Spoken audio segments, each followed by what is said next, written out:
we run workshops for 12 to 17-year-olds. The workshop is called The Diamond Within for girls. And we teach about the power of choice.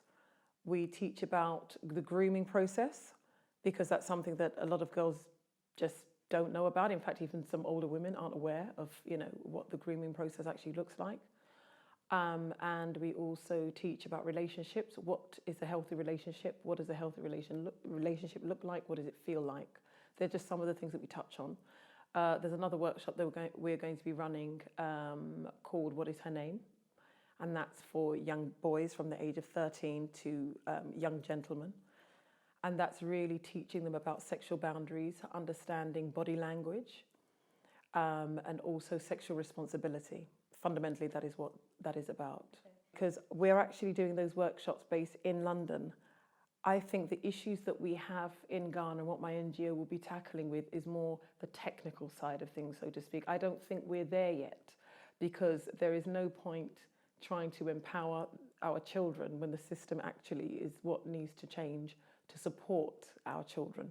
The difference that we have between Ghana and the UK is we have a fundamental understanding in England that a child is a child and a child is not responsible for the actions of an adult.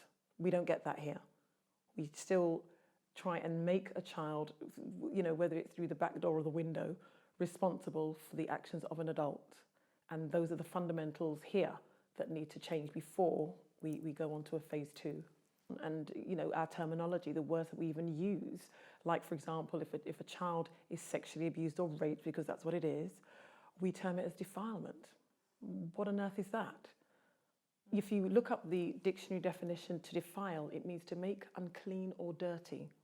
Why should a victim of rape or abuse be classed as unclean or dirty when the unclean or dirty person is the one that didn't have enough respect to respect their sexual boundaries and to control themselves from not perpetrating that kind of a crime against a child or another human being?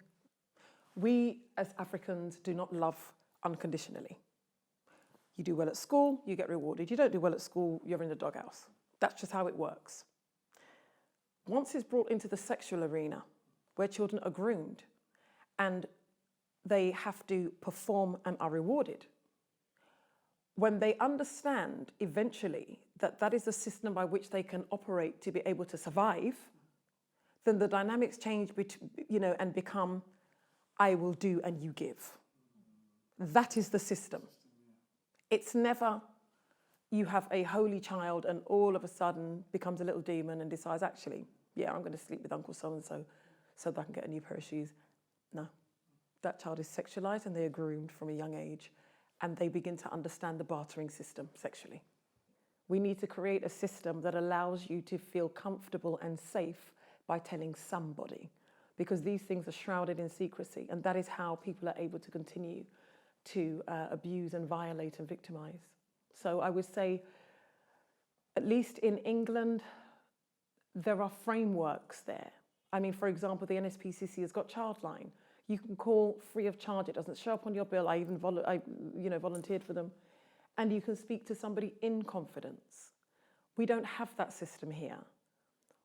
What we have is Russian roulette. You might be lucky if you speak to the right person. If you don't, all hell is going to break loose. And that really is the fear and the uncertainty that has got to be removed from a child's whole perception of whether they will seek help or whether their voice would be heard.